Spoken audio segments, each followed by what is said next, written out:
नहमदुहु व नुसल्ली अला रसूलिहिल करीम। अम्मा बाद फ़अऊज़ु बिल्लाहि मिनश शैतानिर रजीम। बिस्मिल्लाहिर रहमानिर रहीम।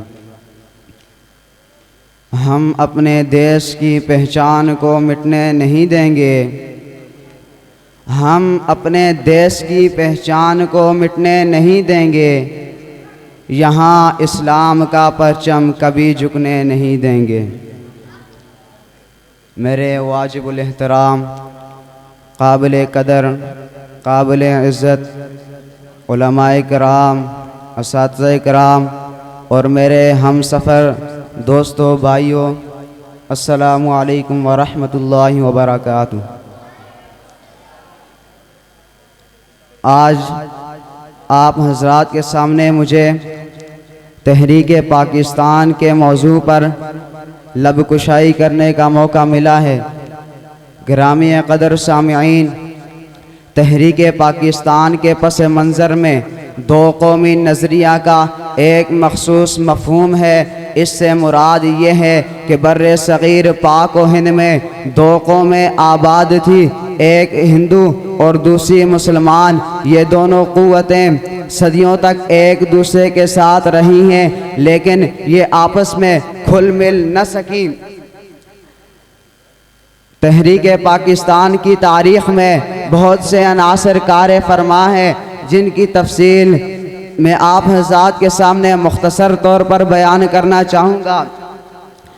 क्योंकि पाकिस्तान इस्लाम के नाम पर सफ़े हस्ती पर नमूदार हुआ, इसलिए इस्लाम का अपना एक ख़ास नज़रिया और अक़ीदा है। ये नज़रिया दूसरे मज़ाहिब से यकसर मुख्तलिफ, मुनफरिद और जुदागाना है। जबकि हिंदुओं का ये नज़रिया था कि बर्रे सग़ीर पाक व हिंद में सिर्फ़ एक कौम बसती है और वो कौम हिंदू है। हिंदुओं का नज़रिया सिर्फ़ और सिर्फ वतन की बुनियाद पर था। महात्मा गांधी और पंडित नेहरू हिंदुओं के बड़े लीडर थे। महात्मा गांधी का कहना था कि हिंदुस्तान का एक गांव जिसके दो टुकड़े नहीं हो सकते, लेकिन खुशकिस्मती से मुसलमान कायद आज़म की वलवला अंगेज़ क़यादत के अंदर मुत्तहिद हो गए और उन्होंने हिंदू लीडरों के चैलेंज का वाशगाफ अल्फाज के अंदर जवाब दिया कि हिंदुस्तान में एक तीसरी और बड़ी जमात भी है और वो जमात मुसलमान है। मेरे सुन्नी गयूर नौजवानों, 1885 में अंग्रेज़ ने इंडियन नेशनल कांग्रेस के नाम से एक सियासी जमात कायम की, जो देखते ही देखते कांग्रेस के नाम से हिंदुओं की एक मजबूत जमात बनकर रह गई, जिससे मुसलमानों को एहसास हुआ कि उनकी अपनी एक अलग सियासी जमात होनी चाहिए। चुनांचा कायद आज़म सर सैयद नवाब मोहसन, नवाब वक़ार, इलामा इकबाल और दीगर कायदीन की काविशों से तहरीक पाकिस्तान एक मुस्तहकिम राह पर गामज़न हो गई, जिसमें मुस्लिम लीग का क़याम एक अहम कदम था। जमात आखिरकार एक मजबूत सियासी जमात के तौर पर सामने आई। आखिरकार 1942 में दिल्ली में मुस्लिम लीग का इजलास हुआ।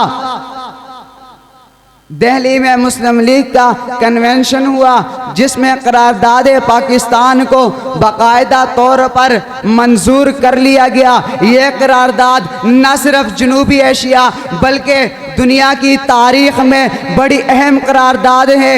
ये पहली करारदाद है जिसने दुनिया में एक ग़ुलाम कौम को आज़ादी की नेमत से नवाजा।